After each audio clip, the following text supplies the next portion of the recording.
God, they're all shooting back and forth. So many lives ended in minutes. We have shots fired on scene. OPD's requested you stay back, don't enter the scene. People killed by a gunman who fired into crowds without mercy. We'd hear gunshot after gunshot after gunshot. Ba, ba, ba, ba, ba, ba, ba. It is the deadliest mass shooting in recent US history. As they ran out of the bathroom into the hallway, he just started shooting them and killing them right there. But this is not a film about the killer. I could care less about him. I don't care anything about him. I don't want to speak his name. I don't want to see his picture. I don't want to do any of that. It's about the people inside the club when the shooting started. I just had to leave my eyes open because I was scared if I blinked, he was gonna shoot me in my face. I'm looking around like, this is actually happening, oh my God.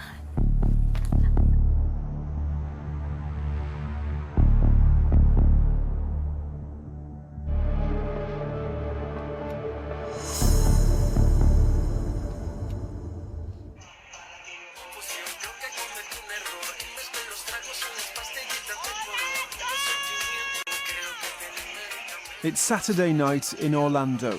Around 300 people are in Pulse, a gay nightclub. We all had work during the day that day. We were all off that night. We decided to go out and have a good time. 26-year-old Angel Colon is out with his friends. We just had a good night. It was a nice night, very calm, very chill. There was no drama. Doorman Imran Yusuf has only just started working at Pulse. He's an ex-US Marine who served in Afghanistan. Saturday nights are a light night. My favorite night, I love the music. So it's regular night.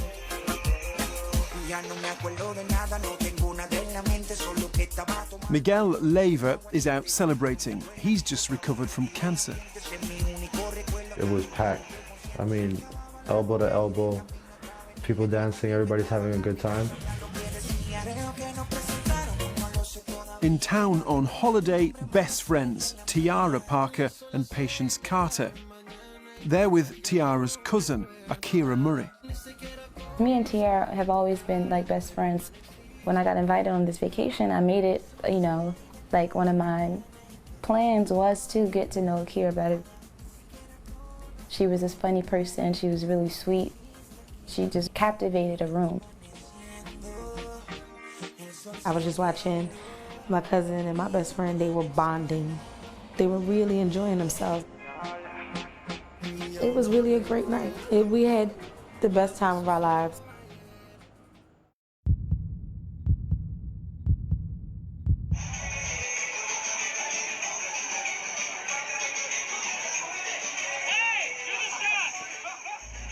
A gunman, armed with an assault rifle and a handgun, walks into the club.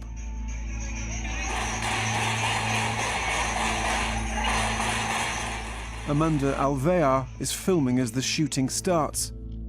Behind her, people are being killed. Amanda won't make it out alive either. We were around the main area, the main floor, and then out of nowhere, we hear a big, loud gunshot. Was that really gunshots? And that's the only thing that clicked in my head. There's no way that was a gunshot. There's no way. And it kept going. We just start running and we just hear gunshot after gunshot after gunshot. Ba, ba, ba, ba, ba, ba, ba. I had time to probably take 2 steps into running and I was shot already.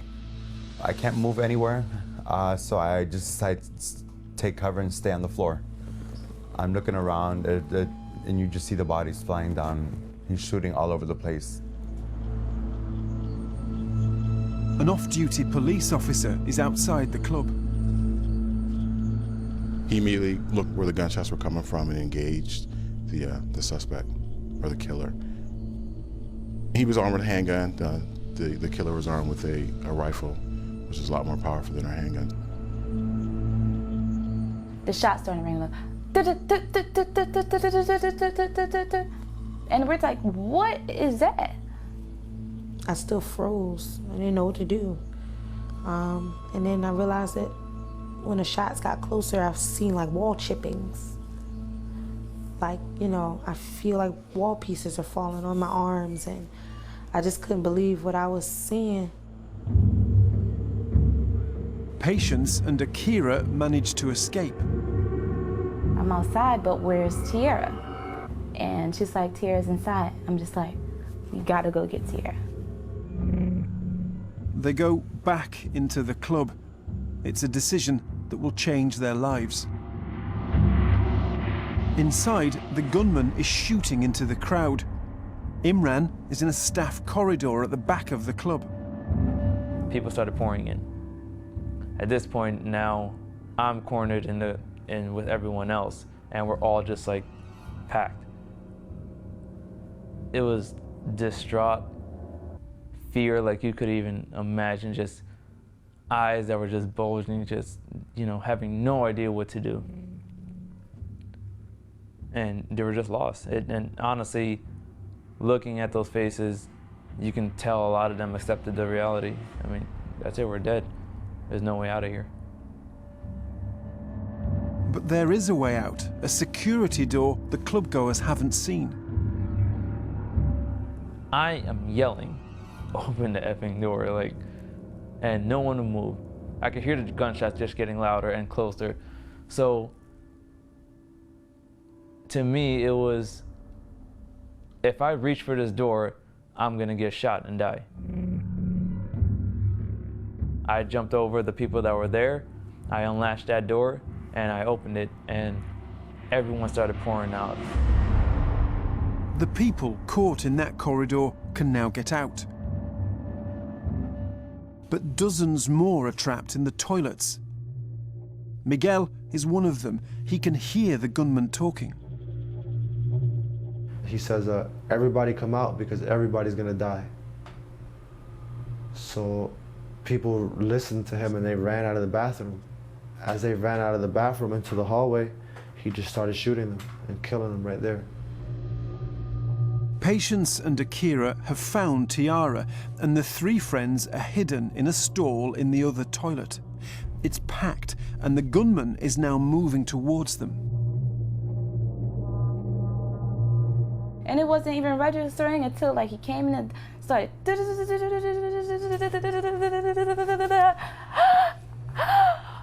looking around like, this is actually happening, oh my God. And we have to get on the floor of the bathroom stall, and I'm just like on the floor, I'm like, oh my God, it's actually happening. We're like, shh, shh, shh, shh, be quiet, be quiet. I remember hearing him saying, my gun's jammed. And I'm just like, shocked. Like, so my Patience looks at me, I look at Patience, I look at my cousin, and then my Patience is like, we can jump him. We can jump him, we can get out of here, we can jump him. But by that time, the person that was holding on to the door got the memo that that was going to be the plan. When he opened the door, the shooter shot into the stall. Me, Patience, and Akira were the first to get those shots. Everybody's scurrying around, screaming like, please stop, please stop. It wasn't until I looked down at my leg and I saw the blood just like coming out of my right thigh. I'm just like, I've been shot. The gunman is heading back to the dance floor where Angel is lying injured. He's been shot 3 times, and his leg has been broken in the stampede of people trying to get out. I have this lady now that has fallen next to me. You know, she's yelling, she's in pain. I tell her, grab my arm, I got you, we're together in this, all right? She's Brenda McCool, a mother of 11 on a night out with one of her sons. I hear the gunshots, now they're getting closer, and now he's back in the same room that I'm in again. And I don't see his face, but I notice all the gunshots are slower and just, you know, pa, pa, pa. And I notice he's shooting everyone that's on the floor. just making sure they're dead. I can feel the heat of the gunshots getting closer, louder, closer and louder. And I look over and I see him shoot the girl next to me. And now I'm thinking, I'm next. I'm dead. I just hear shots, pa, pa, pa. And it was on me. I feel my body jump, and I just feel the warmth of the blood, all the blood I'm losing, and I'm like, oh my God, I'm like, I can't believe he just shot me 3 more times. Like, what is going on?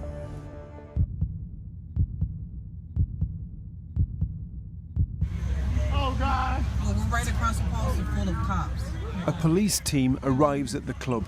It's been just 6 minutes since the shooting was reported to them. They broke a window, entered through one of the, on the south end of the building, and they immediately went to gunfire looking for the killer. Look at that, just shooting back and forth. That is crazy. Look at this.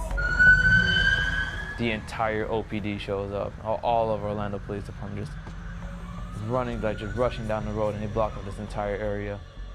And shots are still going off, and these officers are getting out with guns and just ready to start shooting. Oh my God, they're all shooting back and forth. The police assault forces the gunman to the back of the club. Oh my God, people are getting shot, dude. Get out of here. Oh my God. They see people on the dance floor. They see people running out of the club, people bleeding, people needing help.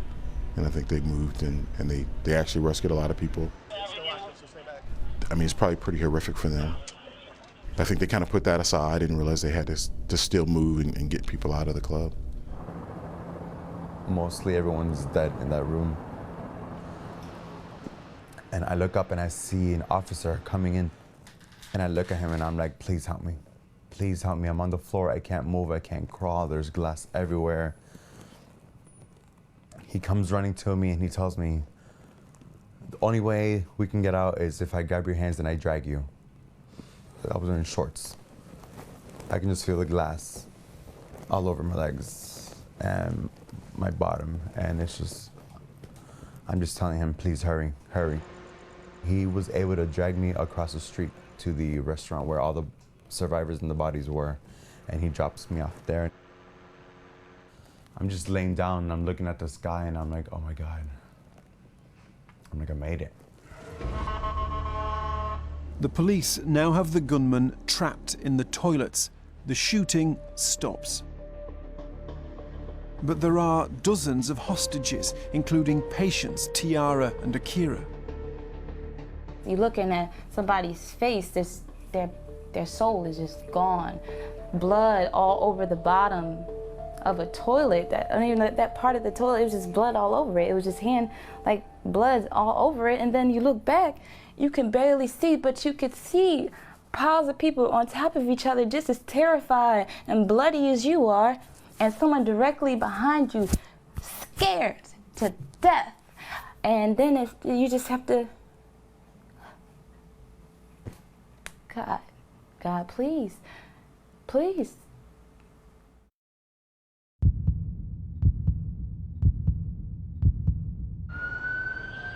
The gunman makes the first of 4 calls to the police. You can hear him get on the phone with 911. He pledges his allegiance to ISIS, and we're just like, oh my God, is this seriously like happening right now? Because this is the stuff that we only see on TV. He said it's nothing personal towards you guys. He said, I just trying to make my message heard. This is kind of like a terrorist event, so it kind of raises the stakes a little bit because you know his only mission now is to kill as many people as he can.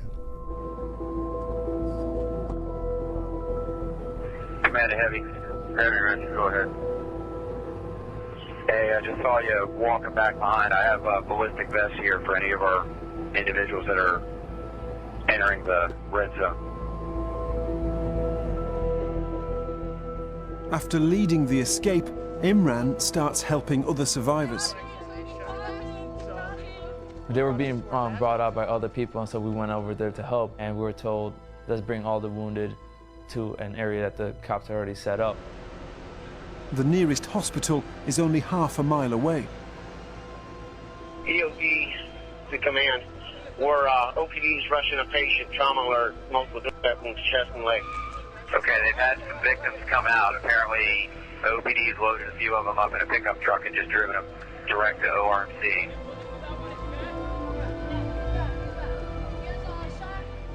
There was a lot of blood. It was absolutely like a war zone. And patients just kept coming in.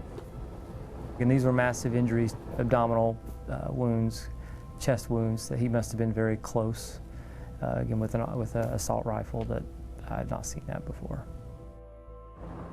We're being told there's possibly a couple that may be coming out as we speak. I was in the first round that were able to come to the hospital. It was just chaotic. I was yelling at them, like, turn me around, because I'm in pain. And they would say no. They told me it was like a puzzle.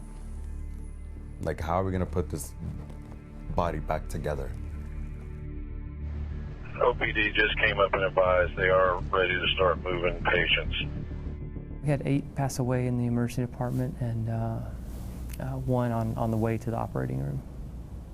You know, having to stop with 1 patient so that you can move on to the next one that you could potentially save. That was the hardest part, is saying, okay, we've done everything.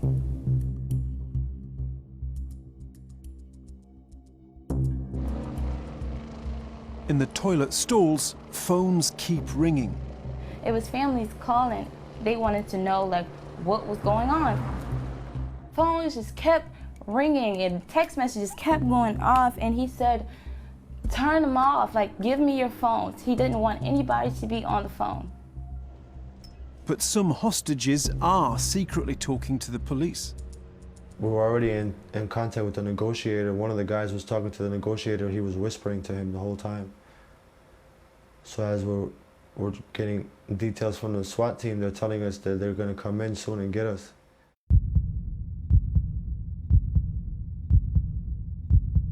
Stay with me.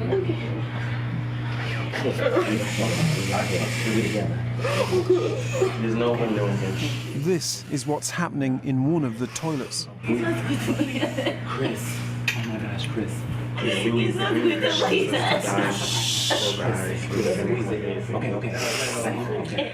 He's walking on. There was nothing we can do. We were just trying to be quiet so he didn't come in there and kill us.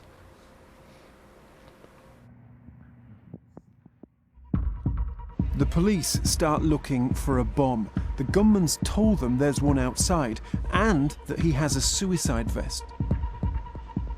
He said, I have enough bombs that can take out a city block. That's when I knew my life was over. Bring the bomb truck. Stand by for a location. You want the full EOD response or just hazmat with the bomb truck? The police SWAT team stay inside despite the bomb threat. It didn't really change their mission. They knew they had to get people inside. They weren't really thinking of themselves, because I think common sense probably tells you, hey, if someone has a bomb, you need to back away. They didn't move, and I don't think I could have ordered the SWAT team to move. I don't think they would have listened to me, because they knew they had to stay where they were, because there were people inside that they could possibly get out.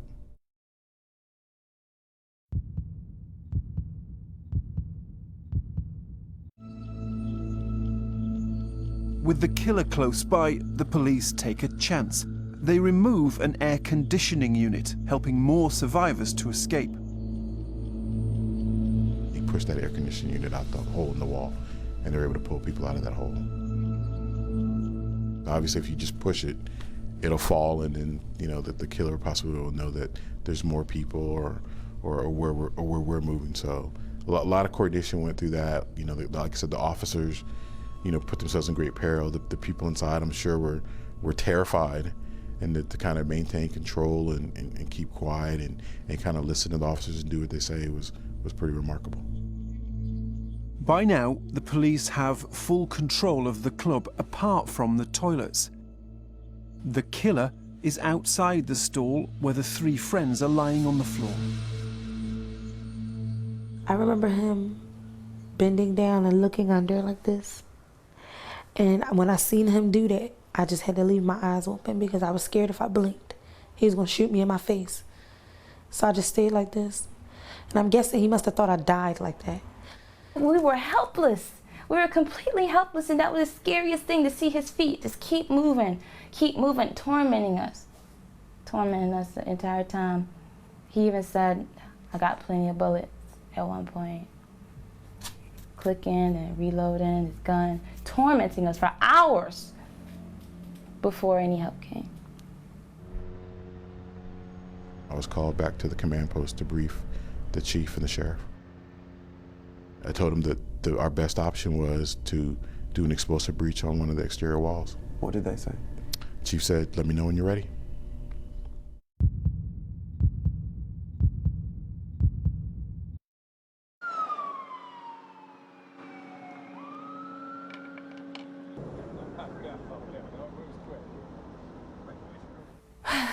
So, time has passed. And then all of a sudden, out of nowhere, we hear this like explosion, it sounds like, and everybody just jumps. Everybody in the bathroom stall just, everybody's entire body shakes. And I even think he shook because he got scared, the gunman. They set the charge, it detonated. Didn't like knock the whole wall down or knock a hole in the wall like we were expecting, but it did kind of go through. This speaker goes off that says, get away from the wall. So we know that it's the police. It's the police right there. It's the police right there. I thought the shooter was blowing down the building and my life was just over. He comes in our stall, says, hey you, pa, pa, pa. He busts through the wall. We used our Bearcat armored vehicle, which has a ram on the front, to push that hole in. They were able to kind of make that hole large enough to get people out, and then they were able to get several hostages out of that hole. I was the third person out. When I got out, I fell belly first, and I noticed that one of the guys we were trying to keep alive the whole time, they just left him there. I guess they thought he was dead. So I'm like, he's still alive, he's still alive. And there's people, the last 3 people come out behind me, and the SWAT team member tells me to help him carry him. So I grab his arm and his leg, and as we're running, the gunman comes out through the hole that they just made, the SWAT team made. He's in that hole, he's got guns in his hand, and then obviously points them at our officer. And then they say, put your weapon down, put your weapon down. He's not doing it.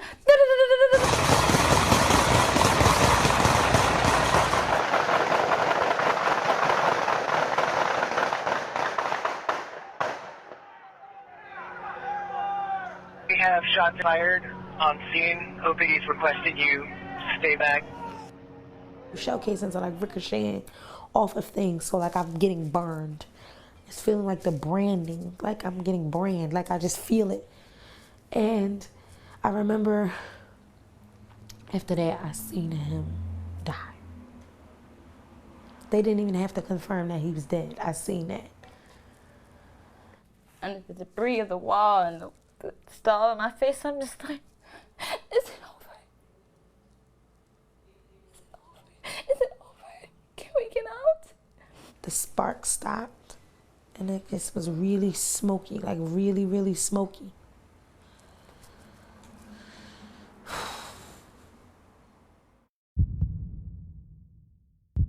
Patience and Tiara's friend Akira is barely alive. I pulled Akira by her clothes onto my lap. And I said, Akira, get up. Get up right now. Get up, they're here, get up.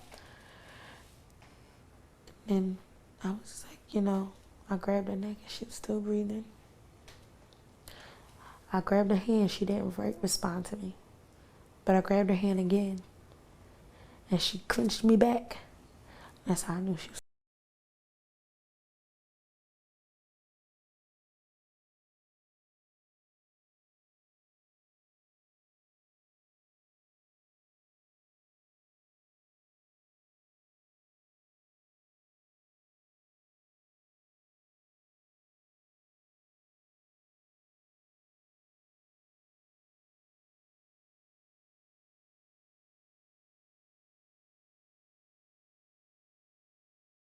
Think about the victims and their families.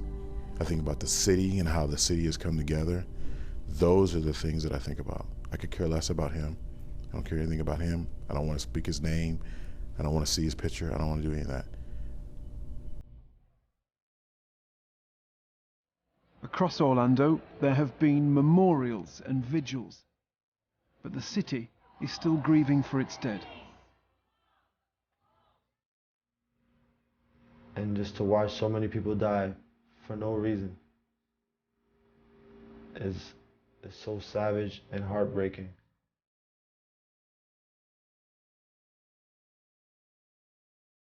People have described you as a hero. Do you think that's fair?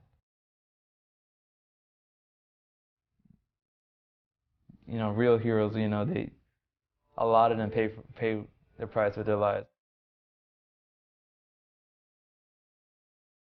Yesterday leaving, I drove by, there's a memorial out here on Lake Beauty. They have a bunch of memorials set up, and seeing the friends and family come together and crying over somebody potentially that you were working on, that really tears at you.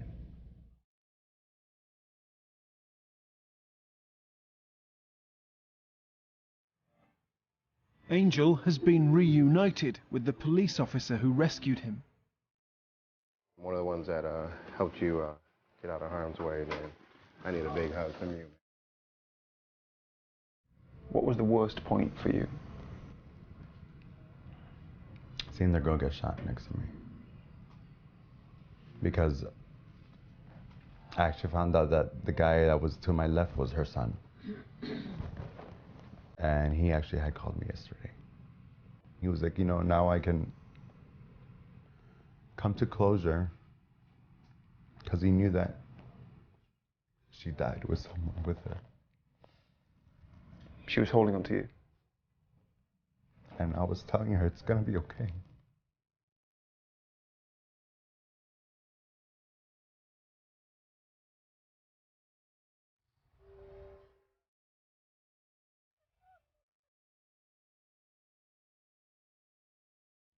Tiara and her mother comes in.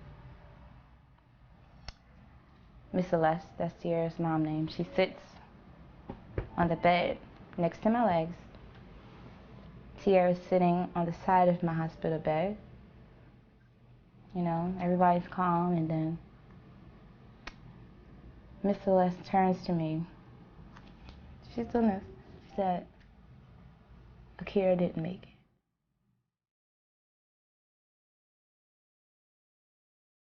June 12, 2016, I will never forget that date.